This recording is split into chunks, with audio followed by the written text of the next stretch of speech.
Hi, good afternoon, everybody. Thank you for tuning in. My name is Gurpreet Kaur Mann. I am your HR expert, your job search expert, and resume expert. I'm here today with a special LinkedIn Live that I'm doing. I'm going to be reviewing resumes live right here. I have some people who want me to review their resumes, and we are going to be doing this segment live. So if you want to have your resume reviewed, you have to hop on to this segment and get this live. Okay, so you can't get your resume review unless you are in the live with us. I just want to make sure that we are live on LinkedIn. For some reason it's saying it's not. Okay, if you are tuning in from LinkedIn, just write a comment to let me know if you can see me. Oh, you can. Okay, let's begin. Okay, so I'm going to drop the link. You do have to hop on, guys. I'm going to drop the link. So if you want to get a resume review, this is the link, and it's a third-party system. So there's a second system that you have to join. You can join directly. You can join directly from LinkedIn, but you won't be able to join the live. Okay, so if you want, I'm going to drop the link.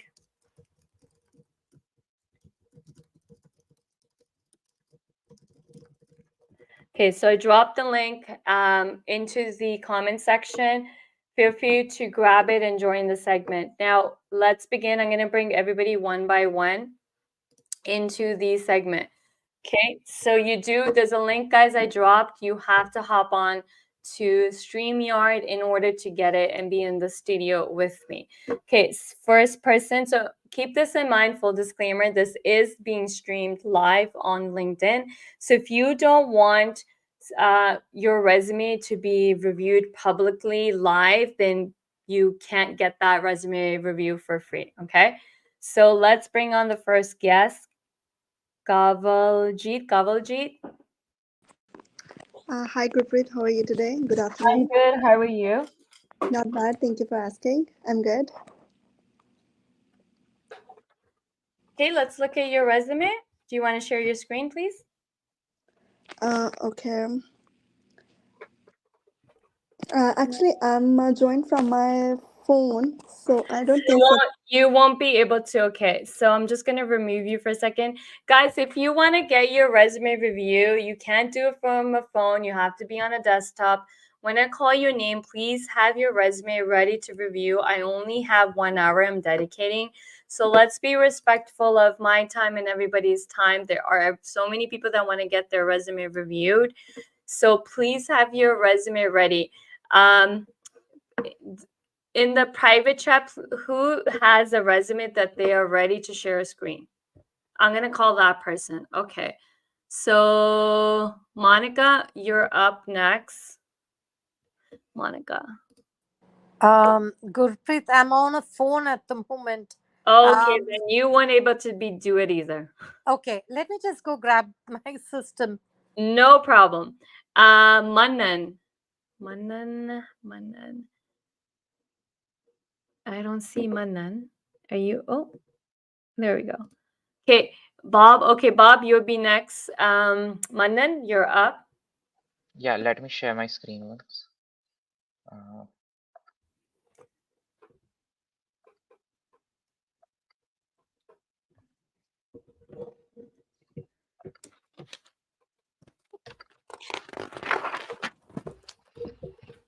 Yeah, is it visible? Nope.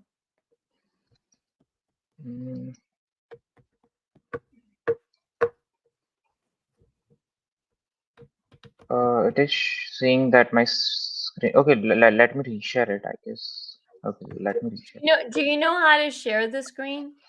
Yeah, I shared it. It is also saying me that StreamYard.com is I got sharing it. right I got it.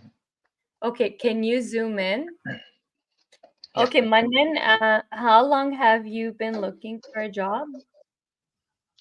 Actually, forget that question. How many jobs have you applied to? Almost around 300. 300? Okay. How many first call interviews have you gotten? None as of now. 0? Yeah, Okay. for the full-time jobs, none. Okay. For that I was applying for internship, I only got one for internship. Okay, but are you applying to full-time jobs? Yeah, right now it's full-time jobs. Okay, so you applied to 300 full-time job, but you got zero interviews. Mhm. Okay, so right away that tells me you have a huge problem in your resume. Huge, not even something small, because you applied to 300 and didn't even land one interview. So let's see.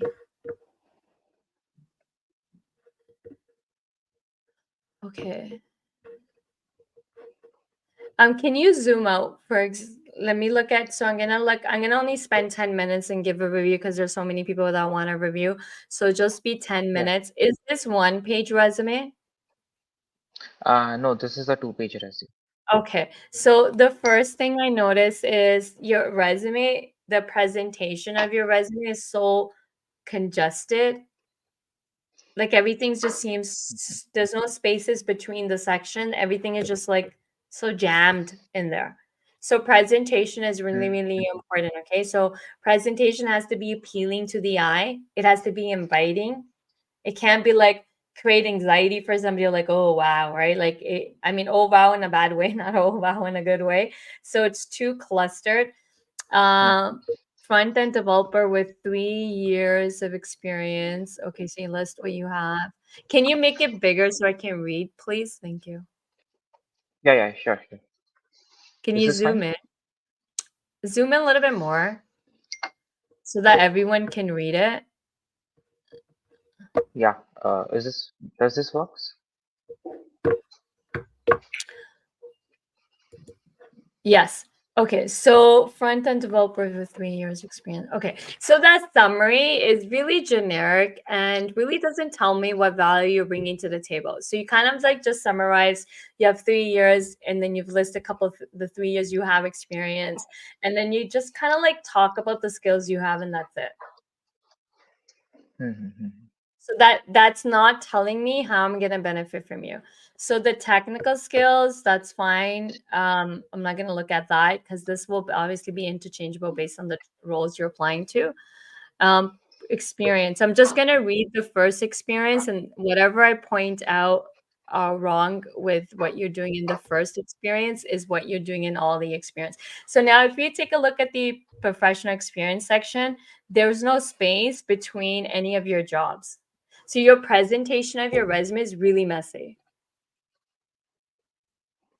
It's everything is jam-packed, right? Like I don't even know when one ends and where's the next one begins, right? So this comes across really overwhelming for the reader. We don't want the emotion of overwhelm to the reader. They should be able to easily navigate your resume easily, okay? So please make it, there should be spaces in between each, nice white spaces in between each of the roles. Spearheaded by web and mobile front-end using React boosting user engagement. Okay, so you're saying that you developed a mobile front-end and boosting user engagement by 25%. Now, when you say you boost the engagement by 25%, to me, when I read that, doesn't seem a lot, right? Why? Because I don't know what it was before. Oh.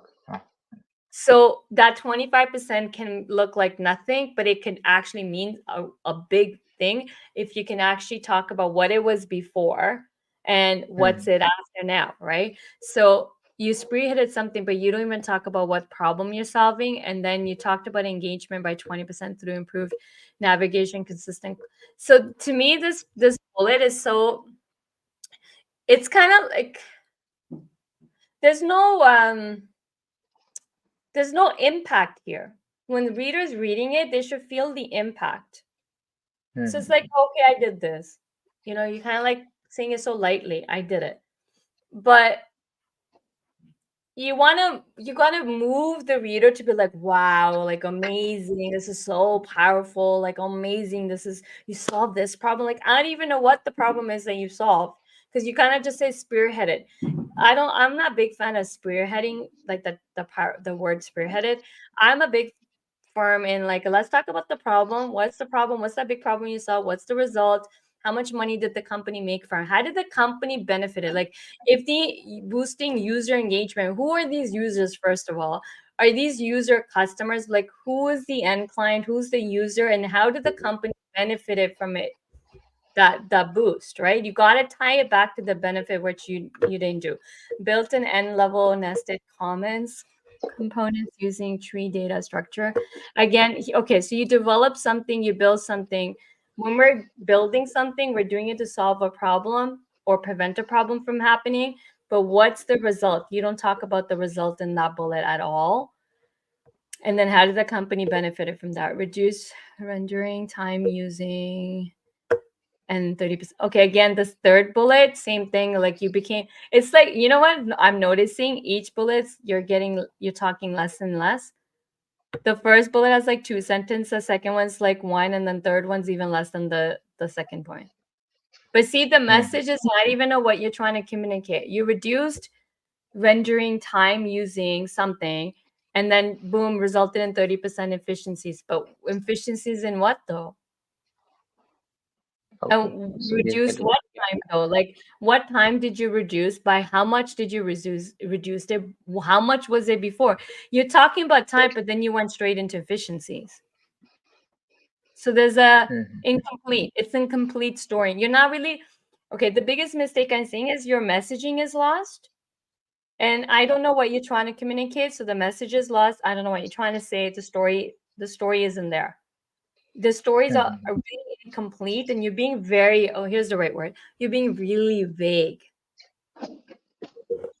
I get it. I need to add more information regarding It's not, from and it's not about adding more. It's about being able to communicate in a storytelling format that completes the story. Tell one story. If you reduce time, but you got to talk about the time story.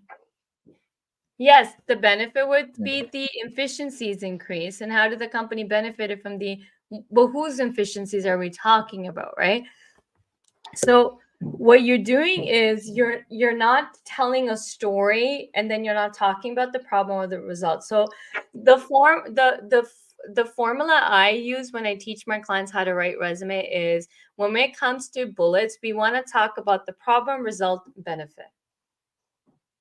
Or we talk about solution, result, benefit. So PRB or SRB. So there's 2 formulas.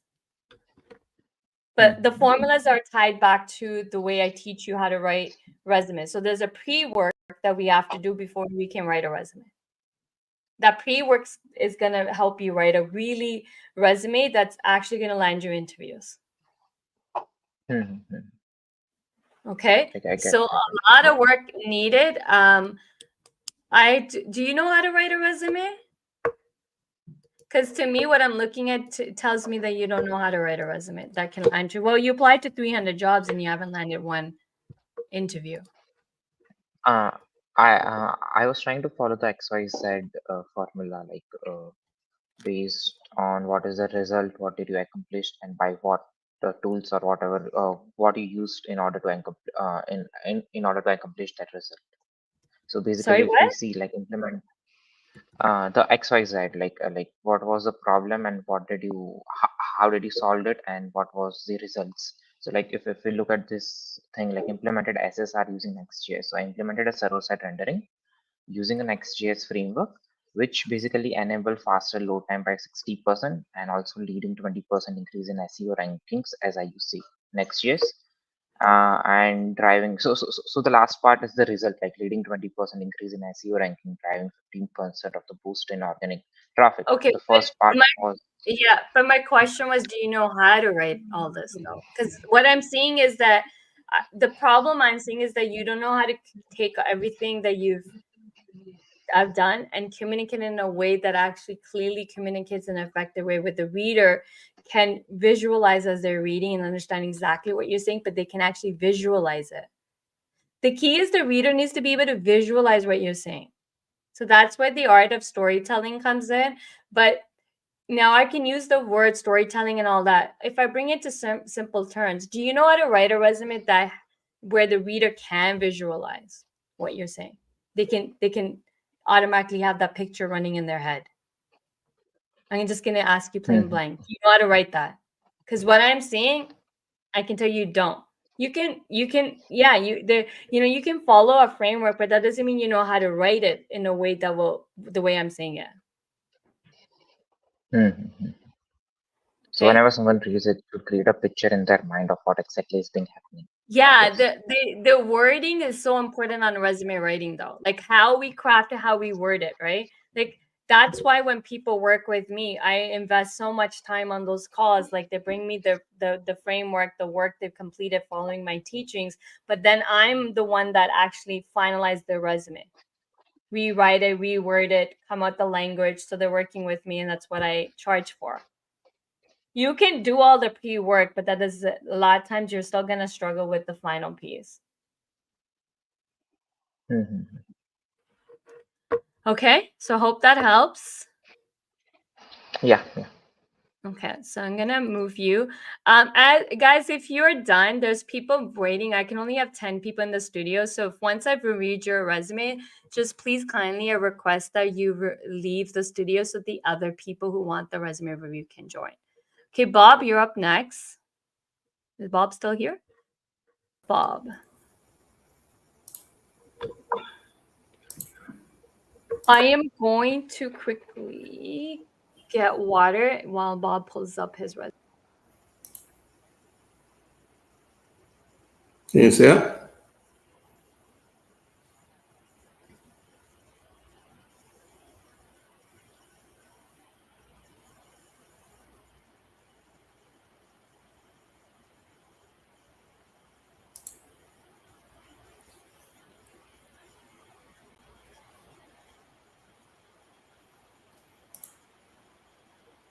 Are you ready to show your resume? Yeah. Oh, see it. Okay, so how many jobs have you? Oh, we see your LinkedIn, but not your resume. Oh, I'm sorry. Hang on.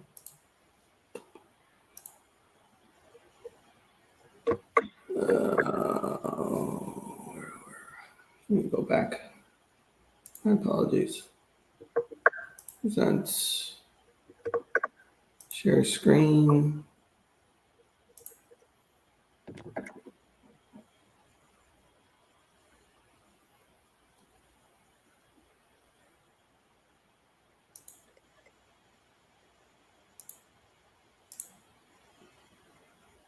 You see it now? Yep.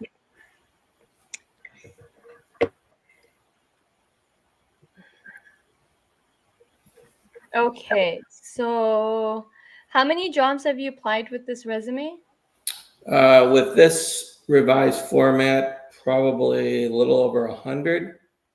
And I've had, I think, maybe a half a dozen first calls. Half a dozen first calls. So really not landing many interviews. No. Okay, so can you kindly just zoom in so I can really read it? Sure. Like layout wise, it looks good. So I'm gonna like go through the sections. I'm not a big fan, so just for me, I'm not a big fan of having a separate section called accomplishments. The reader really wants to know where you accomplished this. So accomplishments should just go under each of your experience. So each experience, you should be telling your success stories. So this Okay. to me is just a waste of section. It's just a waste for me. I think it's a waste. I'm not a big fan when people do it that way. I think it's a waste because it's great that you've accomplished that, but then it's like, but which role did you accomplish that? So there's that disconnect. Look how long is this? How long is this whole section? Yeah, that's very okay. So another problem with that whole section of accomplishment is it's so text heavy. Your entire one page is just dedicated to that. To me, that's just a waste of space when we can easily take all that and just put it into each of the roles you've accomplished them. Okay. It's more effective use of spacing. Okay. So that's what I would change there. So let's go back to the top because I want to see if you wrote a summary or value prop. So as I'm talking about summaries and value prop, there's a huge difference between a summary of who you are and the value prop. Value prop is a statement that businesses uses to differentiate what's their unique value compared to their competitor. So it's a statement they make to differentiate themselves from their competition so that their customers or their ideal customers and clients can understand that. It's the same concept that I use when I teach people how to write resumes, because you have competition too. But what's your unique differentiator, what that sets you apart from all your competition? So I would not use profile summaries like you're using 15 years leadership. I've driven significant business to development and digital. Can you make it more bigger, please? Can you zoom in a lot more? Just so easy to read. So, okay, okay. I don't like the first sentence. Okay, as the chief information officer, that's a job title. But what are you an expert in when it comes to technology? I've got a breadth and depth of technical knowledge across basically the entire enterprise or enterprise app architecture. No, I get that, but what are you an expert in? So that's probably why you're struggling to land interviews. Also, at your level, your success honestly will be a lot more in navigating. These roles will be not widely advertised. A lot of companies will not post these jobs. Mm-hmm. So your success isn't in job posting. Your success is actually being headhunted. Companies will use headhunters, executive headhunters, to find the executive level. So that's where your power of LinkedIn is going to come in. Give me, guys, 1 second.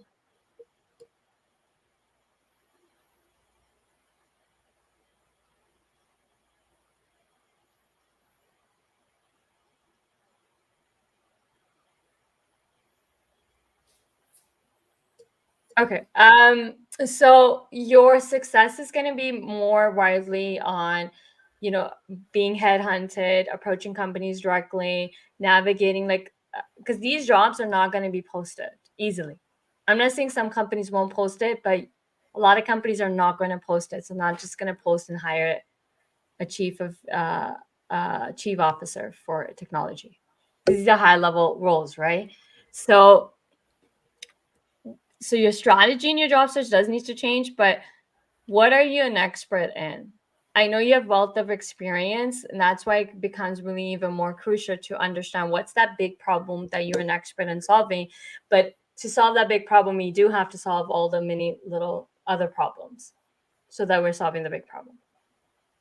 So you're leaving yourself vague by just saying I'm a chief information officer. To me, that's being vague. Okay. And let's remove I've driven significant business development and digital transformational initiatives. So are you an expert in digital transformation? That's a pretty broad category that covers pretty much a lot of different things. So yes. So there's a lot of I stuff in your summary. I can do this. I led this. Enable enterprise growth from 2 billion. Okay, so these numbers are great, like 60 million to 1.6 billion to 2B to 8B billion. So I love the billion numbers, but we got to figure out how to leverage these into one powerful statement. I'm going to show you a resume. Give me 1 second. Let me help connect the dots how your resume should read. I just did a SVP level resume. Give me 1 second. Sometimes it's easier to explain things when I can show you what the end result should look like. Okay. So for privacy purposes, I have changed the name and put my name.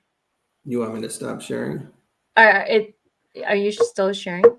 Yeah. Okay, so present Anyone? screen.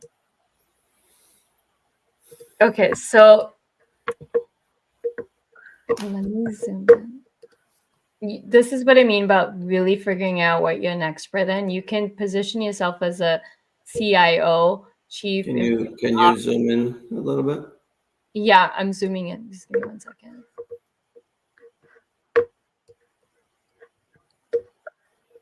Is that good enough? It didn't change.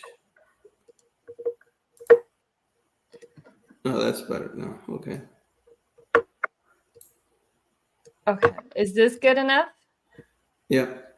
Okay, so see he SVP, but underneath it, building high performing sales team and boosting revenues by 130 million annually. So you do need to have that. So your resume should be done totally different compared to everybody else because you're an executive level and you are responsible for getting the big results. And we're talking about billions and millions. Yours is all billions, right? So we got to figure out how to leverage the billions you've made, but in what context? So this client of mine is an expert in generating additional revenues, and that's what he's actually an expert at. And the way we were able to identify that was I gave him an exercise to do, and then I reviewed that exercise with him to help him identify what he's actually an expert in. And that's what's going to make a key difference in your success is to really identify what are you an expert in, because right now you're just kind of coming across as just somebody who like you're seeking a high level role, but then yes, you should know how to do everything, but what are you actually an expert in? Okay. Does that helps? This particular example is a little more focused than a role like mine would be. But that's what everybody says to me, that, oh, my role is different. So did he. He said the same thing. I'm sales. I can do X, Y, and Z. I can do this. I do this. I do this. But everybody thinks that their situation is unique and there's no way I can help them narrow it down. You do have to. If you want to make more money, here's the thing. If you want to land interviews, you do have to go niche specific. You have to start thinking, like, what are you an expert in? You can't generalize and call yourself a general CIO. Okay. Because nobody wants to hire just generalists. People want to hire experts that can solve problems. But what is that problem that you're an expert in solving? Of course, you need to know how to do digital transformation, shared services, and all that stuff. You do need to know all the information. You do need to know how to do everything. But what is the high level problem that you solve? Because you're not solving little problems. That's why you're delegating it to your team and your department to do. But you're the mastermind. So what are you a mastermind in? Okay. That once you can figure that out, I guarantee it's going to make a huge difference in how you write that resume. Okay. So you want to, so that's the first part that we need to fix on your resume. And then let's go to the experience section. See how your bullets are reading. Let me go back and reshare. Yes, please. Sorry.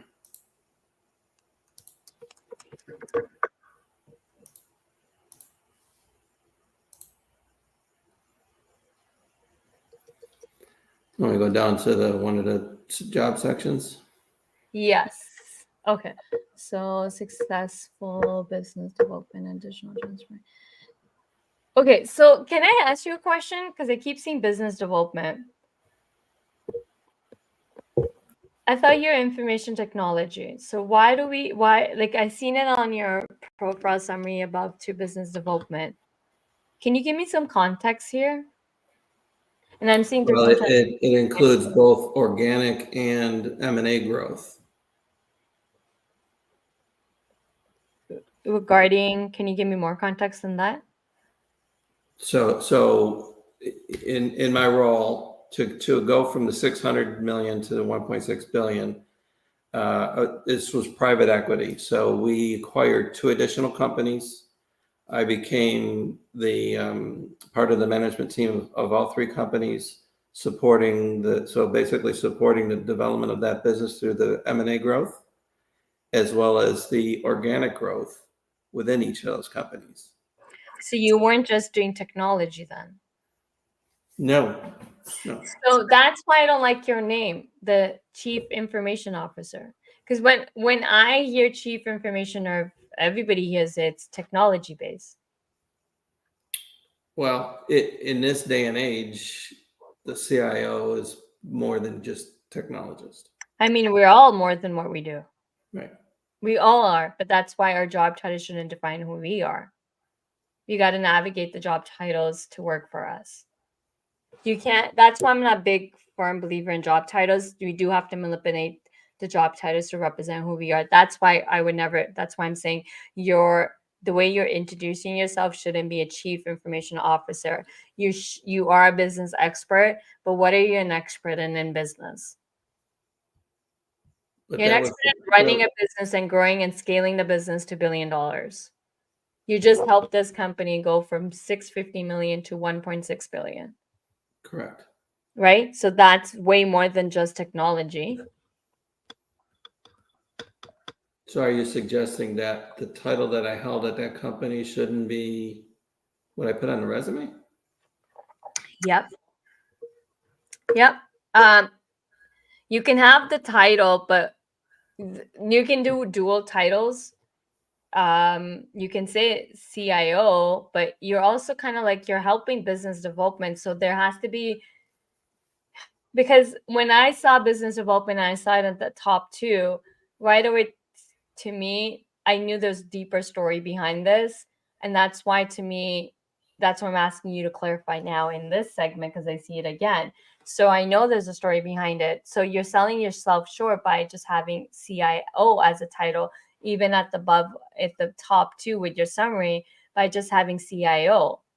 To me, like, it's not a complete picture of what you can do. You're way more than just tech guy. Mm-hmm.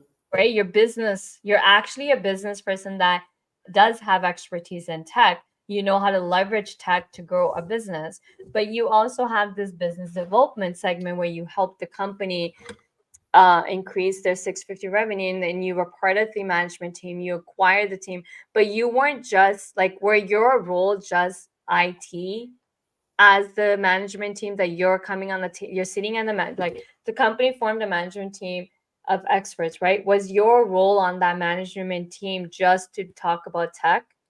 Or did you actually physically played a whole big role in that? Because like a lot of us are doing way more than our job titles. That's why your job titles should never be a true identification. No one should hide behind your identity is in your job title. Your identity is what you can do, the results you can produce. Mm-hmm. Okay. And the minute I heard M&A, merger and acquisitions, that's huge. And but I didn't see it at the top. I'm sorry. It was. Oh, it was definitely at the top, wasn't it? In the intro, I didn't see it through M&A support. but you kind of downplayed it. To me, M&A is huge. It's not something small. Like acquiring companies, it's not a small little thing, especially in the amount of money you're talking about. No, and what goes into actually successfully integrating those companies in. It's a lot of work. Yeah. So it's not something that anyone can do though. But see how you're kind of like downplaying it. The only reason I have this knowledge because one of my clients that I was supporting as an HR consultant was inquiring. They were experts in inquiring energy companies, and there was a whole thing they look at before they even decided which companies they're going to acquire. Right. There was like financial modeling and whatnot. That's the only reason I know it's not something small. There's like so much work that goes in before you even decide to take on the company that you want to buy the company and merge together. There's all this work that goes in the back end to make that decision. And then when you do make the decision, then you need a whole game plan on how to successfully merge the two companies. It's not something small. It's a huge thing. And then when you acquire the company, you're now like, when do we officially take over? How do we merge the employees? Which employees are going to stay? It's not a small thing. it's a big thing, especially again the amount of money we're talking about, the companies you're inquiring. Mhm. So Okay. yeah, I think you're losing out when you kind of like lightly put. I feel like you're lightly putting it versus kind of like making it into a big deal. So Okay. that's like you're selling yourself short, right? Okay. I'm gonna be honest. I know your resume. I can sit here and pull it apart, and I can be here forever because of the level you're at. Like other people's resume, I can take 10 minutes. Yours, I can't take 10 minutes because you have accomplished so much in your roles that there are going to be a lot of stuff that I can already tell, but you're downplaying it. So we do need to change this company. Okay, Amplify to achieve 50% increase in Okay, so I don't like you're doing the same thing the other person did, achieve 50% increase in operation efficiencies. But what was it before? Okay. Yeah. We do need to have the before and after. And then how did you accomplish this though? Through remote process automation. Okay, so for automating, it was, but what was it before? Was this a manual process that got automated? Correct. So then when you are automating something, there's labor cost that's being saved, there's time that's being saved. So this whole sentence, that 50% increase in operational efficiency doesn't justify because you're also labor cost. So you saved in labor costs, but how much labor cost did you save? So cost cutting increases companies' profits because revenues minus expenses. So if you can cut labor costs, now the expenses is less. So more money going in the company's pocket. So there's that whole bullet is not doing you justice the way you have it. Okay. Increase operational excellence, management up 10%. You're doing the same thing in this bullet too. I can tell by 3 bullets alone how you're writing all your bullets. So even the second bullet, same thing, increase operation management. Yeah, the third bullet actually, it's represented up here differently. But see the problem with that. Once I get into the experience section, that's why I don't like this format. I don't know where you accomplished that though. Yeah. So the value of this is kind of lost. Yeah, great, you've done it. But when I start reading the experience section again, like now I have to guess where you accomplished that. And the reader doesn't have the time to figure out where you did this. Okay. So all of this should just go into the experience section. Okay. Okay, I hope that helps. Yep, it does. But if I just have to summarize, just overall what I saw, I think you're downplaying yourself a lot. I think you bring a lot just from what I see, but the message is so lost.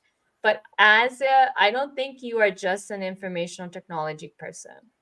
I think you are a business person, and yeah, you can do.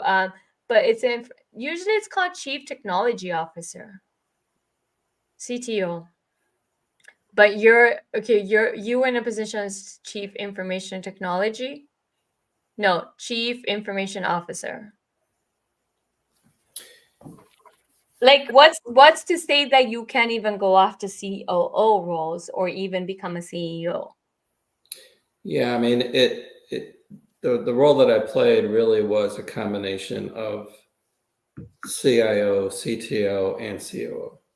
But that's why I'm telling you should have 2 roles here, COO and CTO. Forget the information, or if you want to keep the CIO there, but there should be 3. You are doing 3 roles. So if you're doing 3 roles, you should say that. Because when someone sees chief, it just technology right away to me it screams technology. But that's why I asked you the question, like, okay, you wrote business development, can you tell me the context behind it? Tell me this, what is it that you did so I can understand it? And that's why I said, but that's not like the minute you're losing out when you just put one title. If you are wearing multiple hats and you're doing multiple roles, then you need to spell that out. The reader's not going to know that. They can't just connect the dot and say, hey, this guy's more than just a chief information officer. You have to connect the dot for that reader. That's why, to me, I'll be honest, to me, I think you're selling yourself short. Like even on top, you're just you're writing a job title. That's why I'm not a big fan of job titles, because for some reason we're all conditioned to think that we're just the titles we hold in the companies. We're not, though. We're way more than that. Some of us are doing way more work than what our job titles initially we signed up for. We're going way beyond our job descriptions. You definitely are going way beyond your job description. So when you're selling yourself short by just saying CIO, Mm-hmm. I feel like you should be positioning yourself as a business, like who knows, you can even be going after CEO roles. I don't know Right. that, but I'm just saying from just a little bit of what I'm seeing. So you're selling yourself short by just keeping yourself in information. You can be a damn good CEO because you have all of it. You've done the information, you've done the technology, digital transformation, mergers and acquisitions, business development. Makes you the ideal CEO because you have all that knowledge Mm-hmm. and you understand all the different components of the business. Well, you can understand why I'm a little amazed at how little response I get out of my resume. Because you know why? Because you are selling yourself short and you're probably even going after the wrong roles. I don't know, but I'm just taking a hunch here based on what I'm seeing on your resume. I think you're only going after the chief information officer's roles. And I think you're not really taking first, we always got to take a step back and ask ourselves. The common problem I see is people just jump to write a resume instead of doing a lot of the pre-work. I'm big on doing pre-work. Pre-work that I have an exercise that I give to all my clients who work with me one-on-one or in my coaching program. This first step we have to do is identify what you're an expert in. Okay. And that resume you saw only looks like that way. And trust me, my client has done everything you can possibly think in sales. He's done it. Go to market. He's done the merges into go to market, launches, everything. But when he did that exercise that I gave him to do, when I Mhm. looked at everything he's accomplished, I go, the big thing you're really good at doing when you're really geniuses is leveraging how to take the existing products and services of a company and how to create more revenues from it. Mm-hmm. And that's what he was super genius. And then obviously second was how to grow the market share, but that's all sales oriented. But what was really the big thing he was doing was that I can guarantee there's a big thing you're doing and you don't even know it.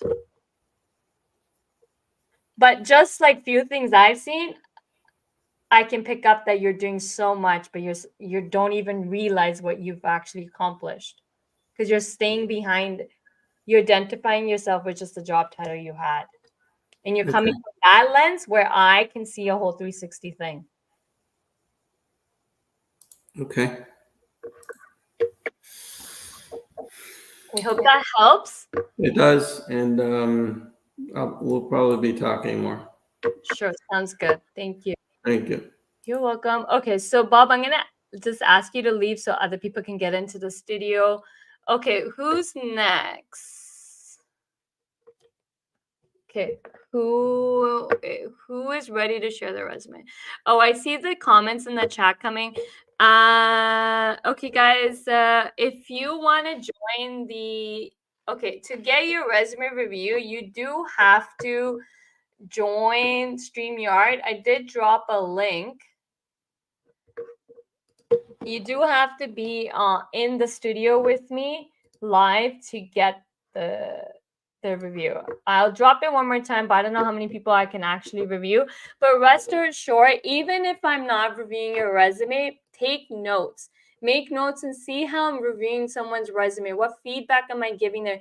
Trust me, you will be learning from everyone else's mistakes as well. So have your resume open. Go through it as I'm going and pinpoint and see what mistakes you're making. This will also help you, even if you're not in the session. But if you want to get the resume review, I'll drop it in the comments section.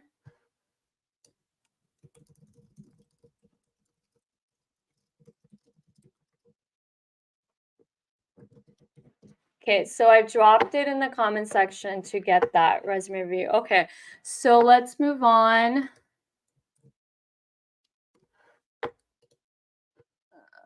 Okay. Taranjeet. Okay, Taranjeet, you're up next. So guys, when I do call your name, just make sure please have your resume ready because we're already at 3:48. I kind of just wanted to spend 1 hour doing this, but I know myself, I knew I was already going to go over. So when I call your name, just please be ready to share your screen so we can move things smoothly. Okay, Taranjeet, you're ready to go? I'm sharing my screen. I'll just make it. Okay, can you make it bigger, please? There we go.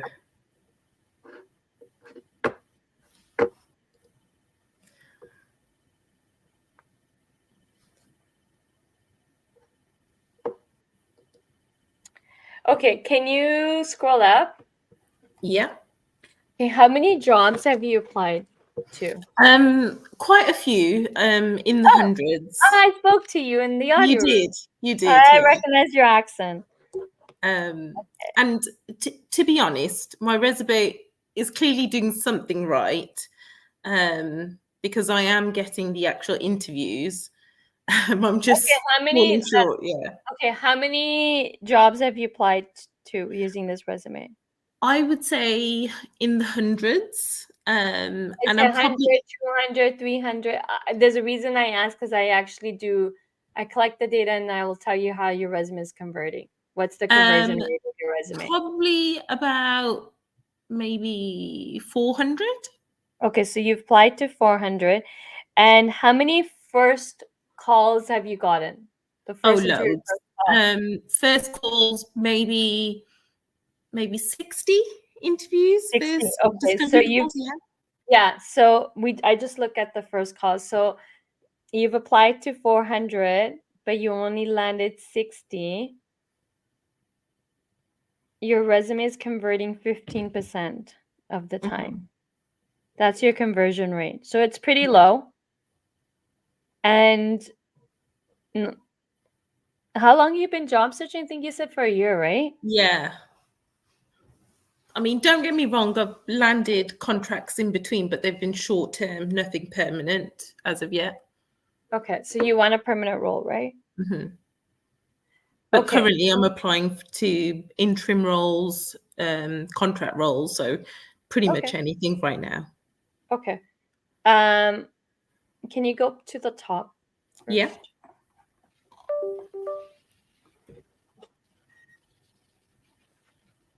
Okay, so what I said to you on the call, I'm going to say it again. When it comes to learning and development, what are you actually an expert in? Okay.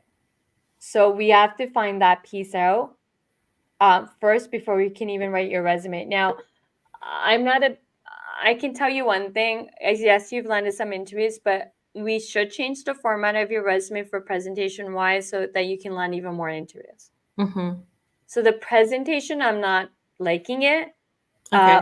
We need to change it, but the first thing is let's figure out what you're an expert in. The contact information, I get you in UK, maybe UK uses a little bit, but I had a client that used my resume format template and they start landing interviews just using my template. So the template that I give 100% works across countries like UK too, so I can speak to that. I see. Okay, so your profile summary, you're writing a profile summary, and I would swipe this out and I would tell you not to write a profile summary. Profile summaries are just basically elevator pitches where you're just talking about yourself. Yeah. That's never going to get you to stand out of the crowd. So you're blending in. You're not, the goal should be to stand out of the crowd because you're applying to jobs online. And when you're applying to jobs online, we're dealing with high volume of competition. So that's the downside of applying to jobs online is that you're dealing with high volume competition. 100, 500, that's still a lot, right? But in the tech space, it can be even more because of the tech layoffs, right? Also, dynamic and strategic are overused words. Everyone's using it. So hence, I think the value is really not there anymore. So people are just so auto-tuned to seeing these words that it means nothing when the reader's reading it. There's that impact isn't there that maybe 20 years ago these words had. Now they're just very generic and buzzwords that everyone's using it. And also, how many years? I don't see anywhere in this profile summary where you actually talk about how many years experience you have. Okay.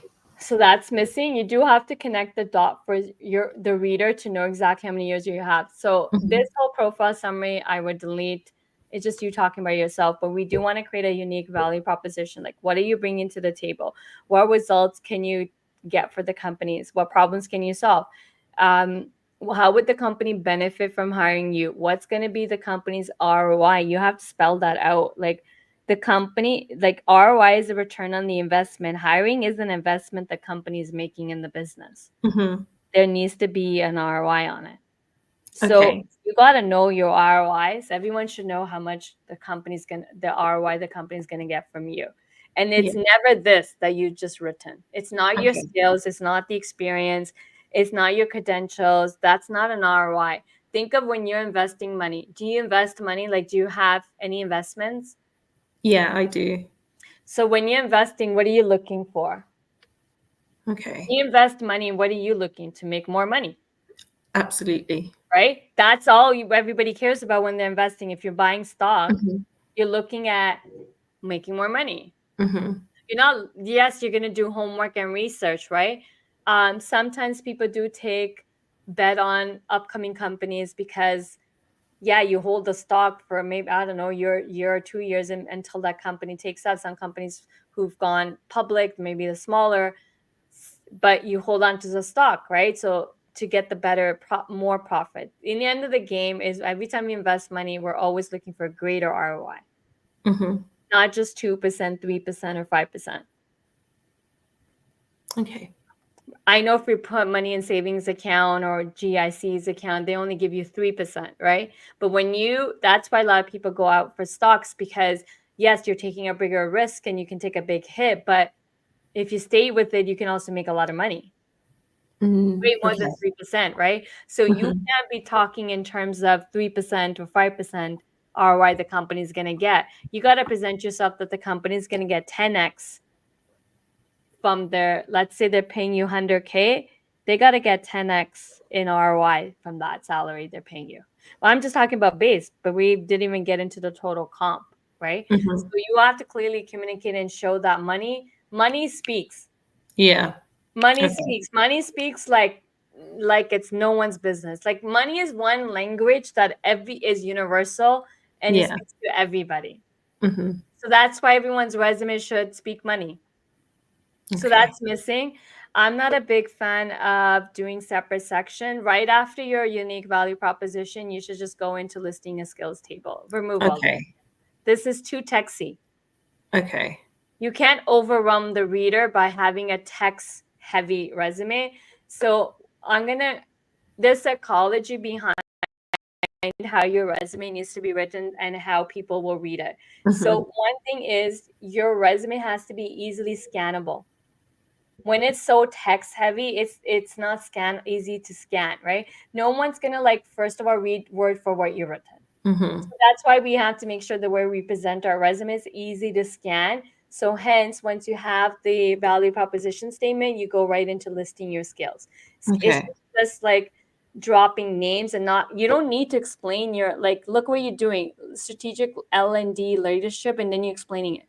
But this is Yeah. all where you don't need to explain. Listing your skills, just list them. You don't explain anything. Just like on LinkedIn, there's a skills section. Yeah. We just Okay. list the skills. We're not explaining the Mhm. skills.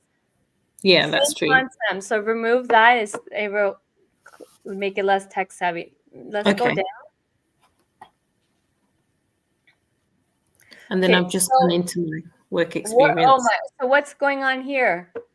How come you have so much information about, but then when on the work experience, you just listed, you're just dropping you just have skills listed, strategic plan, development, training. Okay, hold on. Let me take a breath because I was like, what's going on? Like, what are you Yeah. doing? This is a major reason why you're not landing interviews, because you're not really work experience. This is where you got to talk about your success stories, Mhm. your wins here, Mhm. because this is social proof. This is what I call social proof. Your work experience is your 100% proof that whatever you said at the top that you can get them those results. This Mhm. is where you gotta say, hey, I've done it for this company. Mhm. You gotta talk about your wins. So the experience section is about talking about the wins you accomplished for the Okay. companies, but you can't not this. So this all Yeah. gotta go. I think I've already learned that actually in this session that I put in my role and responsibility as opposed to my accomplishments. Sorry, say that again. So what I've learned is that I seem to, in my resume, I've got my role and responsibility rather than my accomplishments. Yes. Yeah. You're writing job descriptions. It's Yeah, the common mistake people make is they just write their experience just like a job description. absolutely. That's not gonna get you hired. No, No. definitely not when you're applying to jobs online. But you got to keep in mind when you're applying to jobs online, you're not the only person that's applying. Hmm. Companies are not gonna interview people who just wrote job descriptions on their resumes. Hmm. That doesn't tell them anything about you, right? Like what results can you get? Company needs to know how they will benefit from you. And that's what I teach when I teach people how to write resumes. How Okay. to actually communicate that. But you're not going to know how to communicate that until you don't know what benefit you can provide to the company. And I'm Mhm. going to tell you, everybody that's listening, including you and everyone that's listening to this, the benefit the companies are going to get from you isn't how many years experience you have. It isn't your credentials. It's not the skills you have. Everyone's bringing that to the table. I can't stress it enough. The benefit is the problems you solve. How much money is the company going to save? What cost cutting can you do? Learning and development, it's all about retention. Mhm. Retaining Absolutely. Yeah. employees. How much does it cost to lose an employee? Do you know Mhm. that number, Tarnji? I do in the organizations that I've worked with. That is one of my. No. Do you know how much does it cost a company to lose an employee? Well, it depends on the Nope. industry and the No. company. No. You should have that number right off your bat. I can tell you it costs the company anywhere from 200 to 300% of the employee ending salary to lose an employee. Write that down. I work in HR, so I have my numbers. This is where everybody's losing. People don't have their numbers. You gotta to be an expert, you have to know your numbers. And it's Mhm. like, oh no, there's no such thing. It depends. No. There's a formula to calculate turnover. Yeah, There is a I formula. get So that. you should have that. Hey, that's what you give a range. It can cost the company Okay. 200 to 300% of the person's ending salary. So of course it's going to be different because it depends on the person's salary, right? Yeah. And also, yes, 300% will be when we're getting into the directors, the VPs, Mhm. the executives. That's going to cost you 300% to lose them of their Yeah. ending salary. Mhm. Money talks. When you can visualize, okay, hey, give Mhm. me employee, give me one employee salary, I can calculate and tell you how much money you lost by losing that employee. That's when you talk like that in interviews, you're an expert. Yeah. Versus, oh, it depends, and then you're not an expert, right? Yeah. If you go into the depends, that means you're not an expert. When you say, hey, listen, I can tell you this is how much it's costing you, how much your turnover, you don't know, let's figure out, well, how do you know if you don't even know your turnover rate, then how do you even know what problems you have and how much money you're losing? I can tell you each employee that's leaving your organization, regardless if you terminate them or they're leaving you, but let's focus on the ones that are leaving you. You are losing this much money, 200% of their ending salary. We can get into depends later, but like when you're talking to somebody, you got to be concrete. Yeah. The minute you go on depends, now you come across as confused yourself. And why would I Okay. trust you when you don't even know your stuff?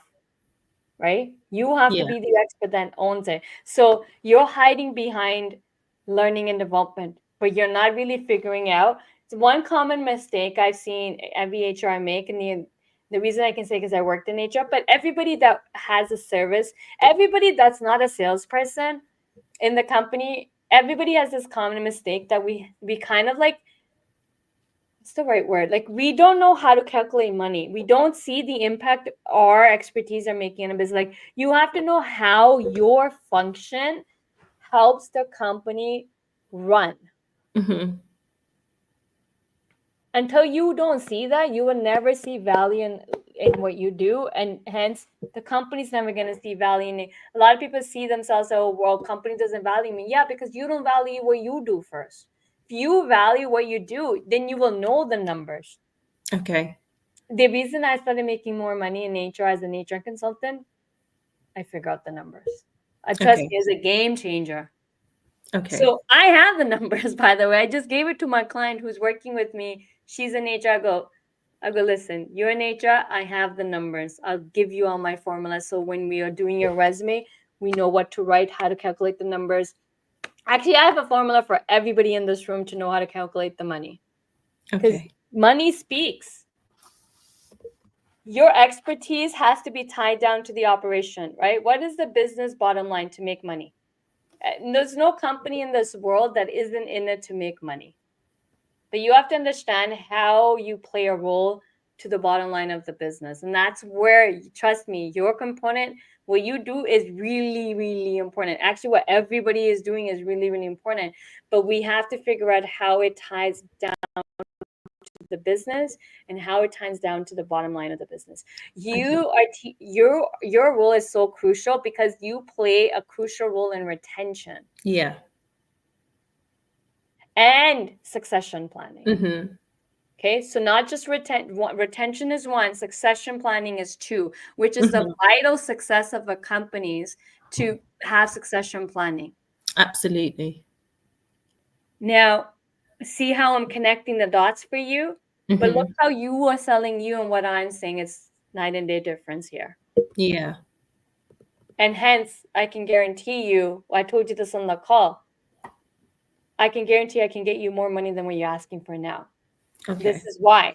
Because we're not going to position you as a learning development. We're going to figure out, you're going to position yourself as an expert in that expertise, retention, succession planning, like everything. But you use that to develop the employees. You help companies retain their employees by developing them. Yeah. Right? One aspect. If I dig even more deeper, if I worked with you, I can pull out so much more information. But I'm just looking at a document and look how much information I was able to even pull out for you. Just imagine what I can do if you worked with me. Okay. So this whole resume, like your landing interviews, now let's track back to the first question I asked. How many jobs you applied? 400. How many first calls you got? 60. The reason I asked for data is to also help you see that the amount of jobs you're applying and what you're actually landing will tell a complete story of your resume. Okay. So your resume is only converting 50%. Well, I only looked at the layout and I was like, oh, imagine if this whole layout changed, she can even land more. But now, just imagine everything else you can land. Yeah. Also, all the roles you're applying to, who knows? How do you even know those are the right roles for you? Just because they have a title called learning and development doesn't mean they're the right fit for you. It's really important to also know which ones are right fit and which roles you need to target. Also, which companies you should be targeting. A lot of times, that's why to me, when I saw 400, right away, that tells me something about you. You're just aimlessly applying to any job that's available in your field. Yeah. But that's a poor strategy, and that's why it's been a year and you still haven't landed a permanent job, because you're playing a numbers game versus figuring out what are you an expert in, what's that big problem you solve, which companies have that problem you solve, which companies should you be targeting. Now, if you want to make more money in your career and you want to get paid as much as high, like let's say, I don't know how much you want to get paid, but let's say how many years experience you have. Let me just go by that for now. In learning and development, I've got 6 years. So you were doing something before that? Yeah, I was in education and I was in a more medical field. So your entire work history, full time, how much experience you have? I've got 15 years. Okay, 15 years. You can easily be getting 200K if you play your cards right. See how you're just diminishing your education experience? Because you're right. When I say how much work experience, you say, oh, in learning development, Oh, 6 years. Right away, when the minute you said that, I knew you have more experience on other places. So that's why I asked, like, okay, where else have you worked?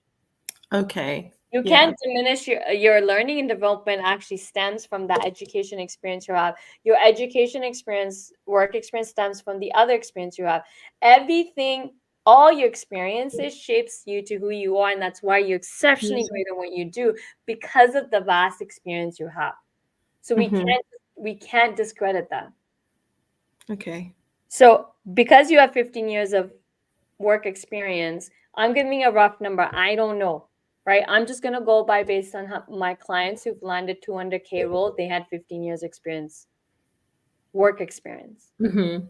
So easily, I think you can get that, Okay. but not like this though. Okay.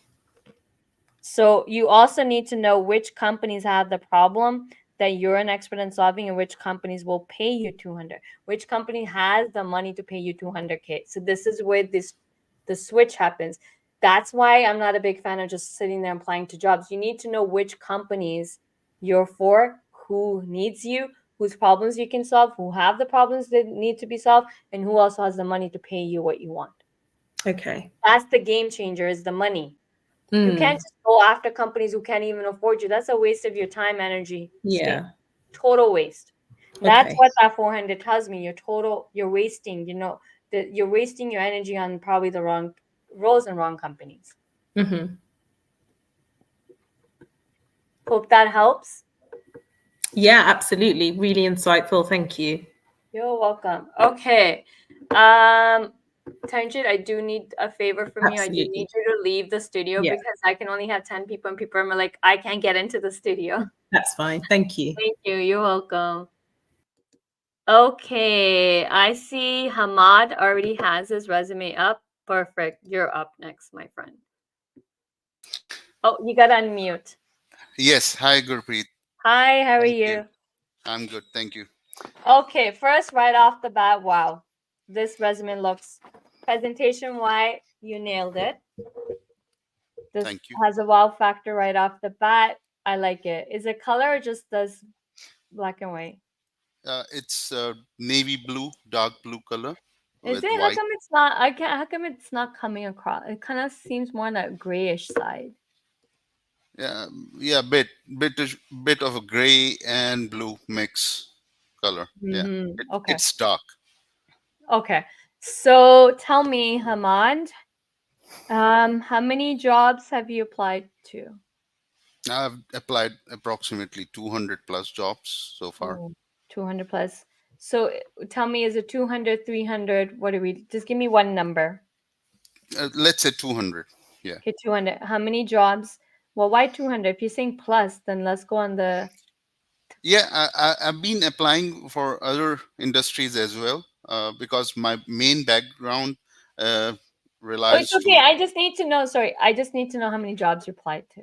yeah, 200, 250. 300, 250. Okay. Total amount is 250. Out of the 250, what's the first call you got? The first initial call? 2 days. No. Only two jobs? Only two No, companies called you?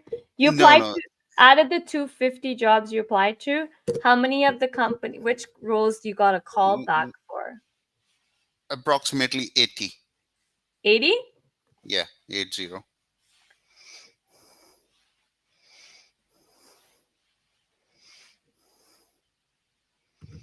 Okay. So your resume is converting 32%. That's not bad compared to all the other people. You're Okay, higher. I can thank tell. The resume is great. Like presentation looks great. thank So you. good job. Let's see if we can convert this even more. So zoom in for me, please. Yes, sure. Just a moment.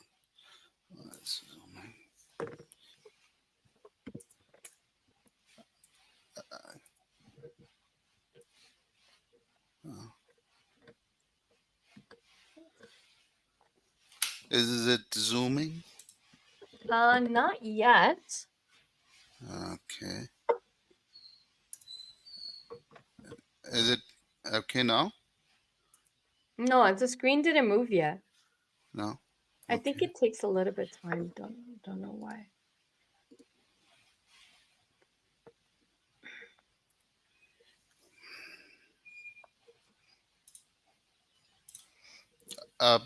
Let me share the other way around if it's possible. Sorry? Can you view the? Yeah. Oh, can we zoom in more? Yes.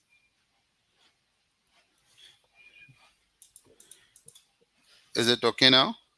Readable? Yes, but let's make it even a little bit more big. Sure. Okay, so driving security, operation excellence, and strategic. You have 24 years. Okay, so what role are you aiming for? That's not clear. See how that doesn't come across clear? So that's where you really need to pinpoint that. Also, I would separate okay, so each section have some white space to separate them. Though your presentation is nice, but we still need some white space. So after regulatory compliance, just hit Right. enter. So there's like leave 1 line or 2 line gap. Yeah. So do the same thing for the skills section. Yeah. So see how it's more neater? Right. So I would even for the expert security professional, even maybe that you can bring that down a little bit. So it's not so close. So you do want to have space in between the headers in each section. So driving security, operation excellence, and strategic. No, sorry, not the grade one, but Yes. yeah. Right. No, see the text expert? Yes.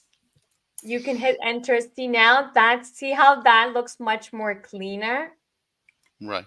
The way you had it was more clumpy, like so everything just looks gathered.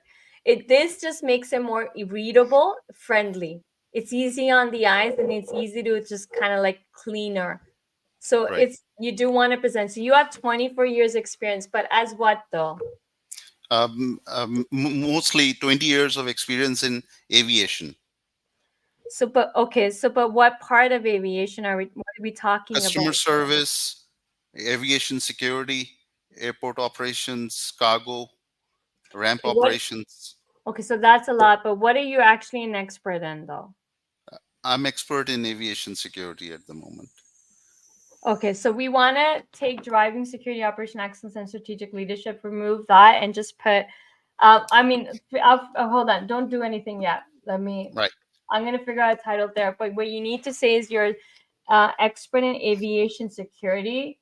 So expert in aviation security with 24 years of experience. You don't need to you can get rid of that. But then we want to talk about, what problems do you solve, what results you can get, what's the ROI the company going to get from hiring you and the benefit they're going to get. So that's what a value proposition is. Right. And then this is your skills section. So signature strengths, and that's fine. I'm not big on the titles, so the title's fine, not a problem. Let's get into the experience section. Sure.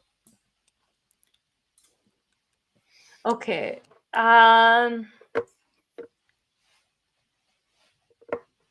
The way I like to do experience section is in a couple of sentences in a paragraph, explain what your responsibilities are in that role as an assistant manager for safety and security. And then your bullets should talk about your wins, your success stories. So right after I see yours, I'll show you what I mean, like how to present this a little bit better.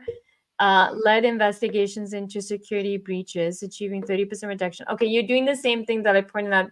Everyone's doing this one mistake I see.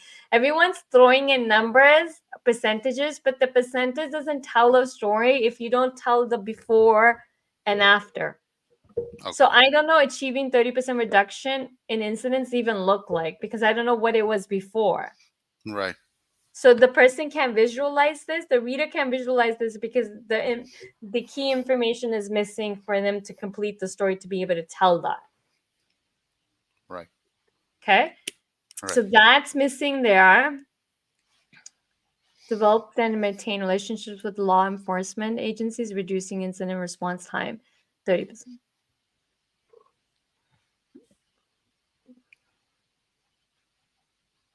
Okay. To me, that's a little bit too vague. Okay. How did you maintain a relation? How did you build and maintain? But doesn't airport anyways have police? Yes, we do have police, but they are as a stakeholder, so we need to liaise with them for other incidents. For example, we need to escort some passengers to outbound stations, so they require our assistance because we are the airline security. So without our consent, they cannot move forward with the next step. Okay. Okay. So we got to figure out a better way to communicate that, because right now it's kind of coming across vague and not Mhm. not in an impactful way. All right. Okay. Engineered comprehensive security policy and procedure ensuring alignment. Okay, so engineered comprehensive security policy, that to me kind of like is your responsibility. So we should not, bullets should only talk about your wins, your success stories, but we have to talk about it in a way that's kind of comes across impactfully. Okay, Engineered comprehensive. Gurpreet, Mhm. over here, I just like to pinpoint one thing. The current experience which we are speaking about right now, uh, this is not an airline. It's artificial intelligence industry firm, which is based in DC. So I'm looking after the corporate security. Sorry, can you repeat? This is what? Sorry, what kind of, not intelligent? No, what did you say? Artificial Artificial, that's it. AI. Yes. But see, you don't mention that anywhere. Okay. So I need to mention what Oh does the yeah, company. oh yeah. Not the company, but like, if you're managing artificial intelligence, you have to talk Right. about it. It's not the what company. That's more about what you're managing. I'm managing corporate security. Okay, what's involved in corporate security? Isn't artificial Physical intelligence? security. Yeah, physical security, surveillance, access control systems, information security, But asset see, management. you don't. I don't see any of that listed there. Hmm. Look how much information you're missing. Okay. See, what you're doing is you're focused more on generic stuff versus Mhm. really focusing on the heart of what you are doing. Okay. And everything you just said is more powerful and then compared to what you're writing. And also these are, like, this is how you get the keywords in your resume to make it ATS friendly, for example, for the ATS if you're applying to it, right? Now, but also if this is a firm, who are the clients you're working with? AT&T, Verizon, United Healthcare Group. Write that down though. Okay. You're losing power when you just put Lahore, Pakistan, right? So no offense to Lahore, Pakistan, but it kind of just diminishes the value. But when you say you first of all, you got in put down, so you're responsible to providing services to this client group, right? So client group needs to be put down and write down AT&T and Verizon. So I would even not even put, so you are a manager in a consulting firm that provides services, and these are your client groups that you are responsible for managing and ensuring their safety Right. and everything you just said. So we definitely, you're losing out when you're not listing the client company's names and also the type of work you're doing, like the asset management, the physical security, the artificial intelligence. Like you're not talking about that at all, but you're speaking more generic stuff. I understand. You get what I'm I getting mean? it. Yeah, absolutely. So these are more impactful and more high level, but it's more like, oh my god, you done this. Like, how did you ensure the asset management for any of your clients? So you've been working this since 2021. Each of the clients, just right, okay, that's why we're like, I was responsible for managing client group and responsible for blah blah blah blah. Then the second line will be clients, and you list the client name. Then we get into the bullets where we talk about each problem you solved. Because if you are managing safety and security, you're constantly solving problems, you're constantly managing risks, you're constantly ensuring the safety, right? Right. So we got to talk about all that, Um, but not get in a generic way, like monitor and train 250 security professionals. Don't get me wrong, this is not bad, but like, I just think that you're selling yourself short right now. Okay.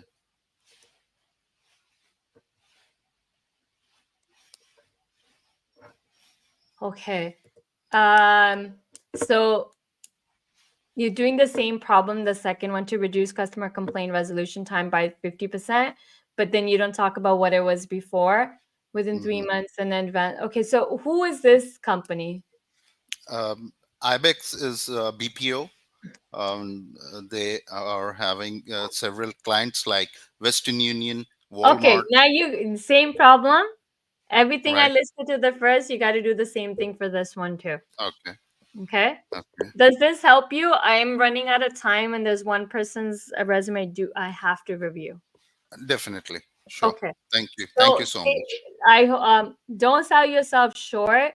Look at the key step. Hey, by the way, I'm doing resume writing workshop, guys, this next Wednesday. So 1 week from exactly today, I'm doing a resume writing workshop where I'm going to teach you actually how to write a resume that's interview worthy. I'm going to teach you my proven system in writing a resume, my formulas. I'm going to give you all that so you know how to calculate money, how to put values and percentages. But biggest thing is how to do the pre-work before you can even write a resume. Because Sure. otherwise, you honestly speaking, when you're not doing the pre-work, I will give you the exercise you need to do that's going to create a winning resume where you're not leaving out any information, not being generic, and you're not selling yourself short. See how much information you're losing, you're not putting in? Right. Because I can guarantee you, I can't guarantee, but I have a hunch here. You just went straight to writing a resume Yeah. and no pre-work. And that's a common mistake everyone makes. We all make this one mistake when it comes to our resumes. We just jump right into writing a final product instead of doing any of the legwork that's required to. First, we don't even know what legwork we should do to write a killer resume. And same thing, anybody that's paid resume writers. Here's the thing, resume writers will only write what you tell them. If you don't know your own career stories and what you've done, they can't just magically write anything. So that's the other reason why I'm not big on hiring resume writers. You can hire a resume writer only if you can supply 100% information of everything you've done in your career. But the problem is when it comes to ourselves, we don't know how to talk and we don't even know what we've done. We kind of like give the overview of what we've done instead of getting to the heart of every little thing we've done. Your pre-work is like almost like 20, 30 to 100 pages document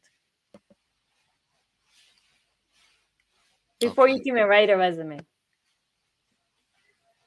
Thank you. Hope that helps. I Yes. am going to take a short break here, guys. I need to.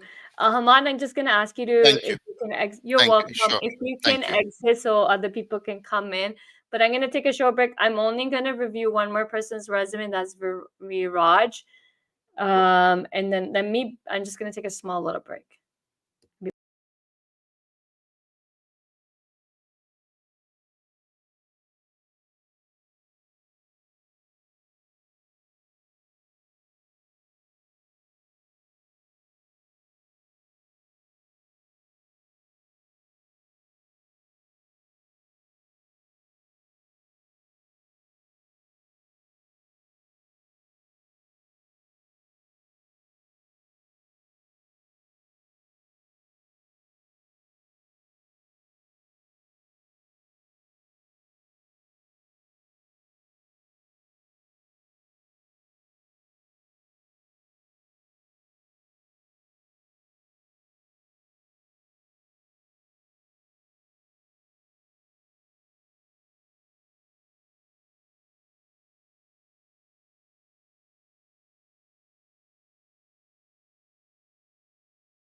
Okay, Virag. Can you hear me? Yes. Okay, just give me a moment. Yeah, can you see my screen now? Yes, but we don't see the resume. Ooh, we see a lot of windows open. Okay, just give me a moment. It's here. Yeah, now you can see.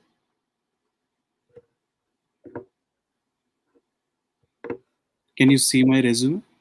Give me 1 second. Yes, perfect. Okay. Okay, so you got this resume done from a resume writer. Yeah. Okay.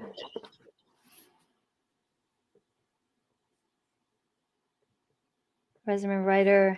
How many jobs have you applied with this resume? I have applied around like 25 jobs with this You- resume. You applied to 25 jobs with this resume? Yeah. And how many first calls did you get? First round of interviews, like first call for interview. Not single one. So 0. So right now this is not converting. Yeah. Okay.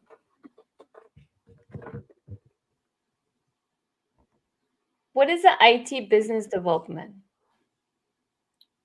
Actually, like I did my previous job in IT, like software company, which was in tech sales. So you're a tech salesperson. Yeah, in India, like back home, I used to do business development. So why not role. just say you did business development? Okay. Yeah, like it was basically sale. I was bringing revenue to the company. So why not By- position yourself as tech sales? So like I thought, like it is an industry. So how do I put in my summary, like as in tech sale? Well, we don't want to write summaries, so that's the other problem with this is you're writing summaries. So first thing is we got to figure out what are you an expert in when it comes to sales. Okay. With a proven track record, driving growth. So the other thing that's missing, is there a skills table? Sorry, Skills table.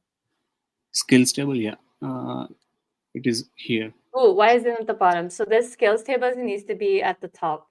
Okay. Not at the bottom. Your certifications can be at the bottom, but your skills table needs to be at the top because you're in tech sales.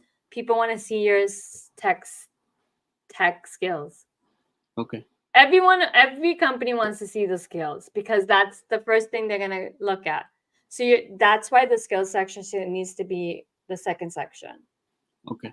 And so if you go back to the top, you need to no, you got to make it bigger because I got to read the profile summary. So go back up. I'll be honest, so far I'm not liking the resume, but okay. Specialist in proven track record, driving growth and innovation in tech sector.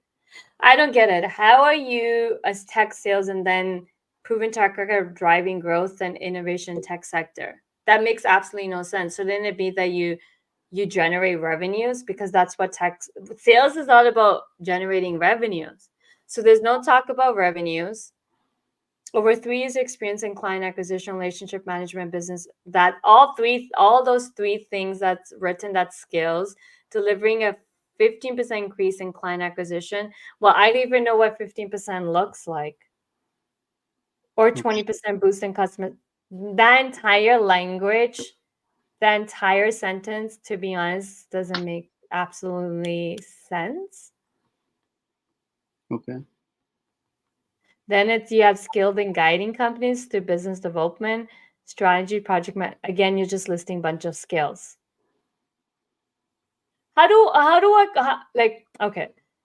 First of all, biggest mistake here is there's no talk about revenues. If you are business development, show me the revenue. Show me how much money you've generated for companies. I have like mentioned in my previous No, experience. forget that. You got to talk about it in the beginning. You can No one's gonna go scrolling down if your profile summary. That's why I don't like summaries. You gotta hit them first. You gotta actually nail what you're an expert in. Like for example, let me show my client's resume. That's a salesperson. You have to be able to speak. If you are a salesperson, you gotta talk money. Look, boom, boosting revenues by 130 million. Then we have revenue spoken here and here, 130 million and 130 and then there's the skill section. And then even for each role where it's highlighting that one big accomplishment. Money. If you look at the entire resume, money, money, money, money, money, money, money, money, money. Your sales, you have to be generating money, revenues. So your resume is confusing because one aspect you're saying business development, then there's a lot of talk about business, project management, growth, but then there's no talk about money, delivering 15% increase in client acquisition. But I don't even know what that looks like because I don't know what to make sense of that. So then it's data analysis, strategic planning. Again, these are all skills. So this doesn't do, that's probably why you know why you're not landing into is because this whole paragraph is so confusing. Okay. Honestly, maybe I think you should just position yourself as tech sales. Is that even a role you want?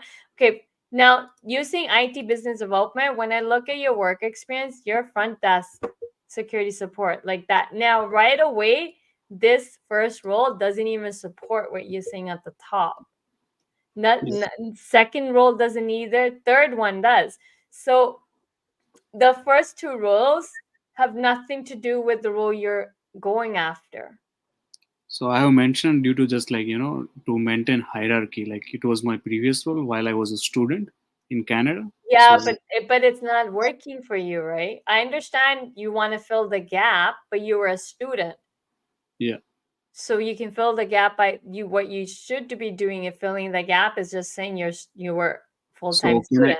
can I like make all of these three experience at top and like do that? Like, Yeah, but like resume is all about having relevance information. So you working as a front desk, unless you were increasing sales, like we got to figure out how to, if you want to use the front desk, go back to the top, please. Like front desk, enhance satisfaction by 30% through, like even this, enhance guest satisfaction by 30%. To me, when people like, how did you even accomplish this and what was it before, right? This kind of like one common mistake I'm seeing on everyone's resume that I reviewed today, even today, every resume I review, everyone has heard that they need to have matrix in their resume. So everyone's just throwing a bunch of percentages, but this doesn't even make sense. Enhance guest satisfaction by 30%. But what was it before that? okay. Right? So I have to be able to visualize that. Like now to just kind of like this just comes across that you just want some matrix in it, but it doesn't tell a complete story because the reader needs to be able to see the full story, right? So I need to know what was the guest satisfaction rate before this. And then how did you increase it? You don't even talk about how you did it. You just exceptional customer service and efficient problem solving. So being, again, generic, right? But biggest thing is what I would focus on sales. Did you upsell to current guest? Yeah, sometimes like, because this was not So talk sales. about upselling. What you should be doing is instead you should be talking about your customer service, and you can even we can come out a fancy title for you, but we want to talk about sales. Sales is any sales. Like now you got a guest in your facility. How did you upsell them to other packages or other stuff that the hotel? Is it a hotel? Why am I assuming it's a hotel? No, it was like residential building, condominium. Oh, so you can't. Oh, then you can't. The security. Forget this.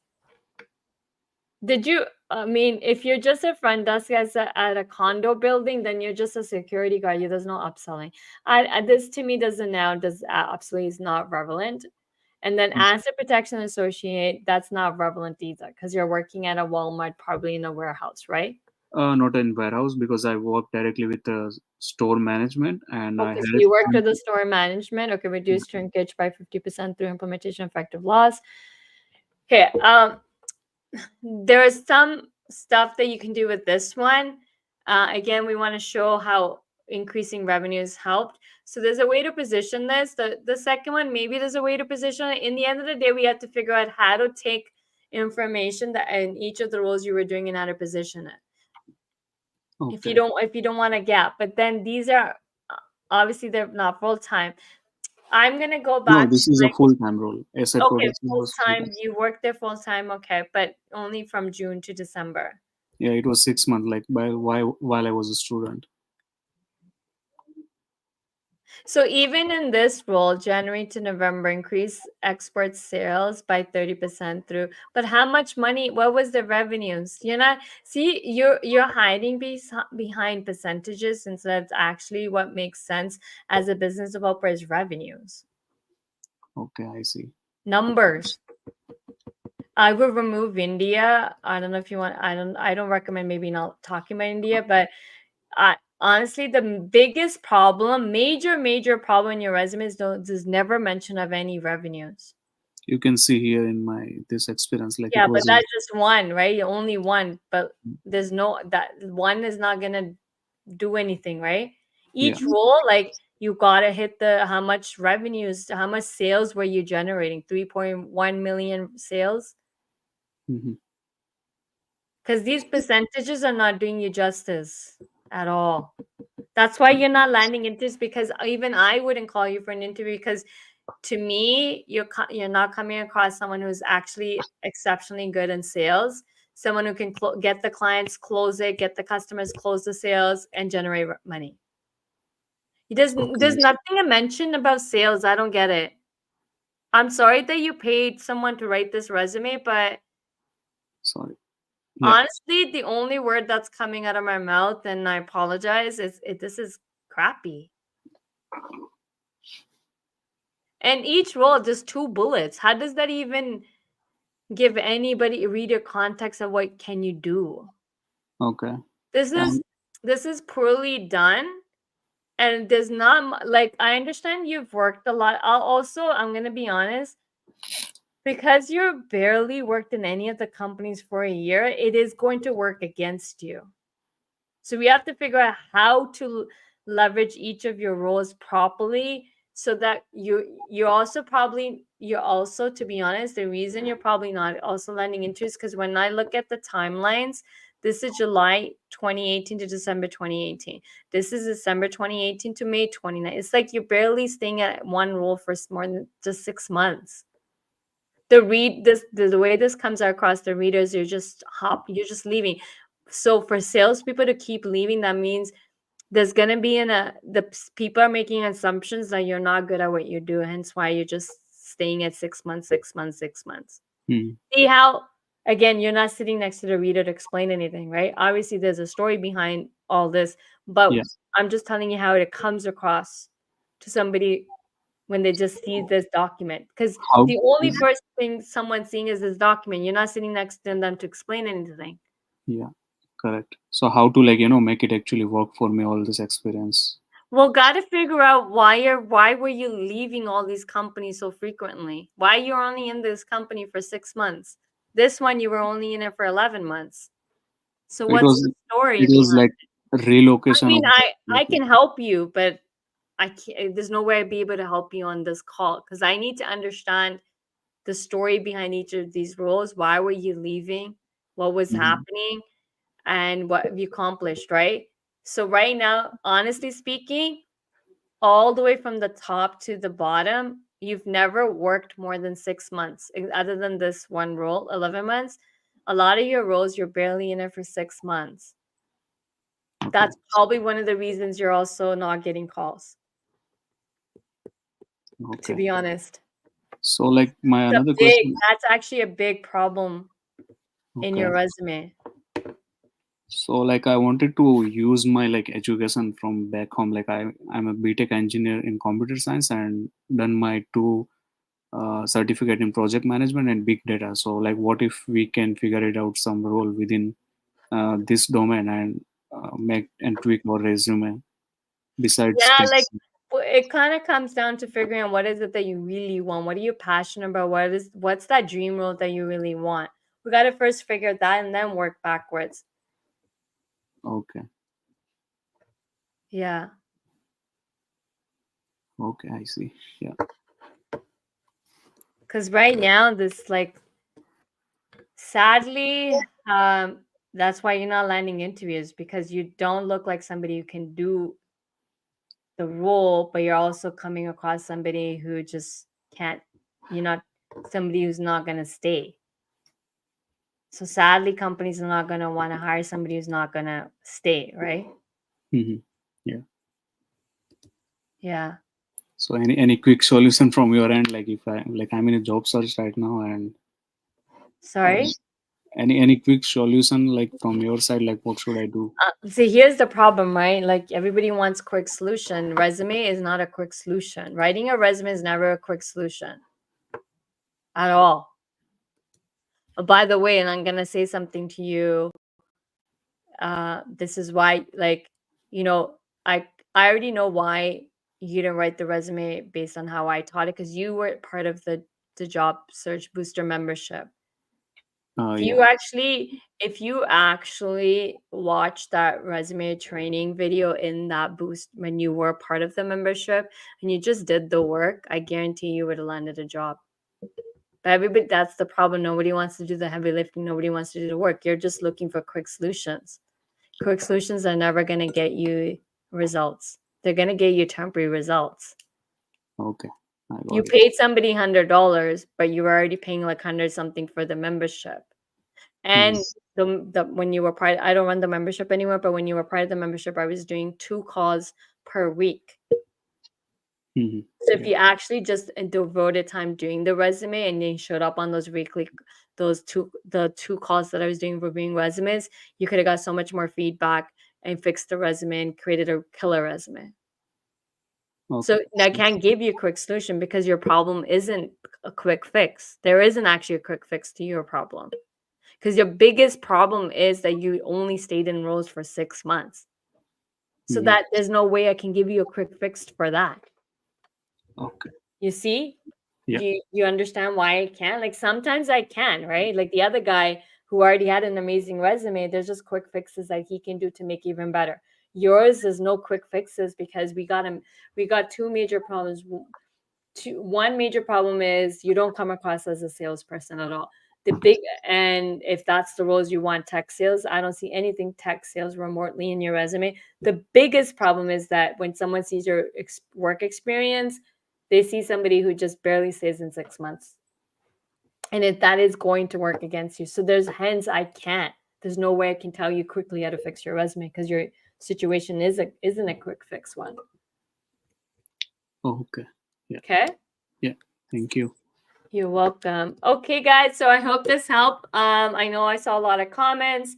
Don't worry if I wasn't able to review your resume. If you were listening, go watch the replay on LinkedIn.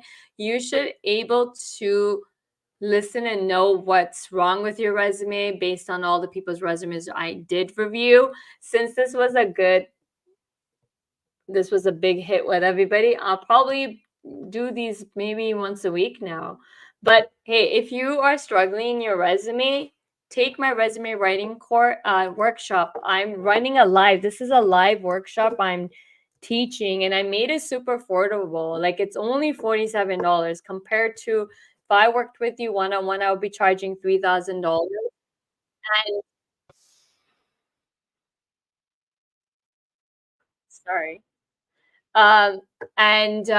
So I made it super affordable because I truly believe this is one skill that every career professional, everyone that's job searching, trust me, if you see, this is almost an hour and 45 minutes long that I spent almost an hour and 45 minutes reviewing people's resumes. And I pinpointed, I didn't even do a deeper dive. I just quick analysis and pinpoint so many mistakes people were making. Trust me, these are the mistakes that are costing you to land interviews.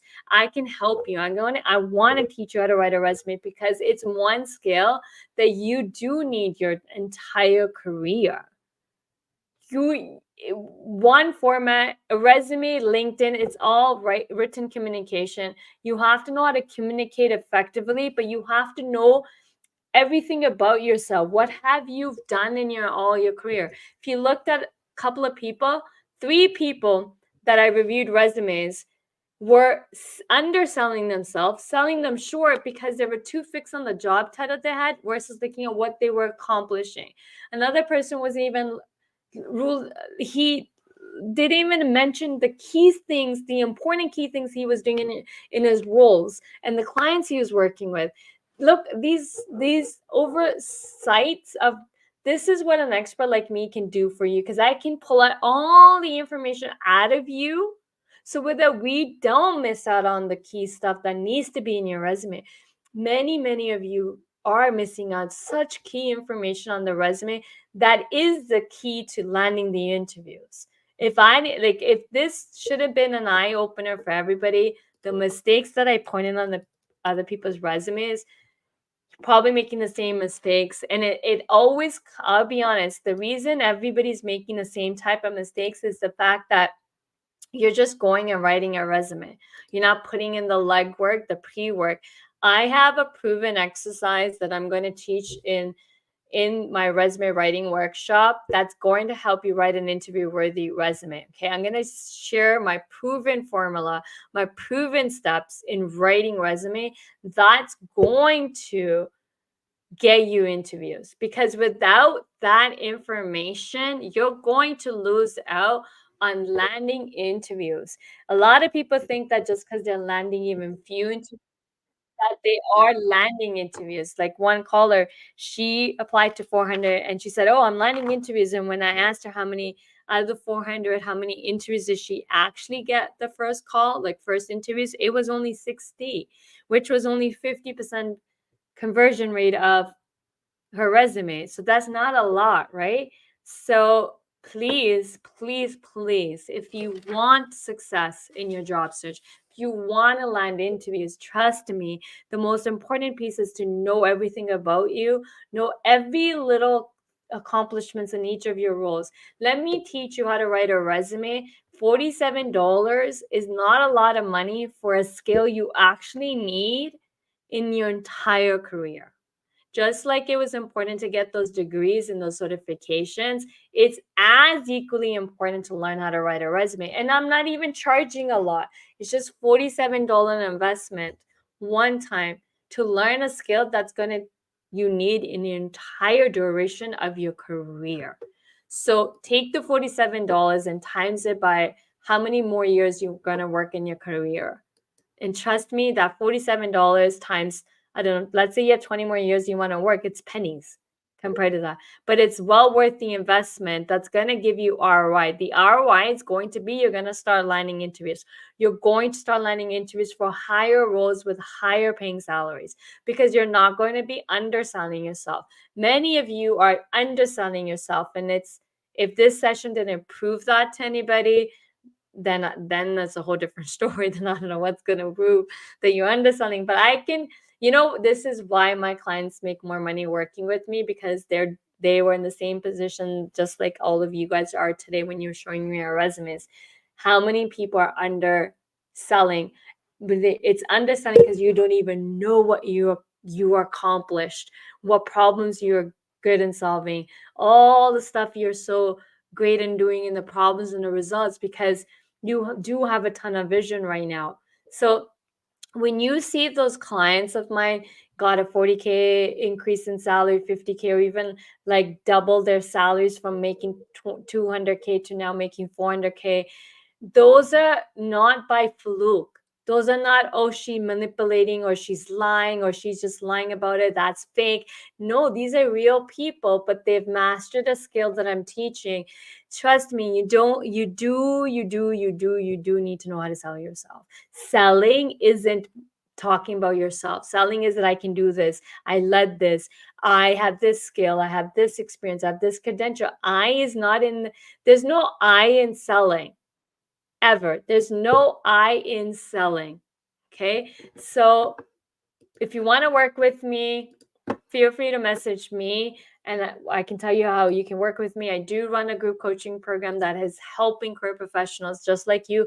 I've already helped over 400 career professionals in the last 5-6 years generate more money, land their dream jobs, higher paying salaries, working with Fortune 500 companies like Meta, Amazon, Microsoft, Google, IBM, Apple, Visa, Sun Life, Manulife, all across all industries. My clients have landed jobs across all industries, all fields, and making more money. The lowest increase I've ever got somebody is 30K.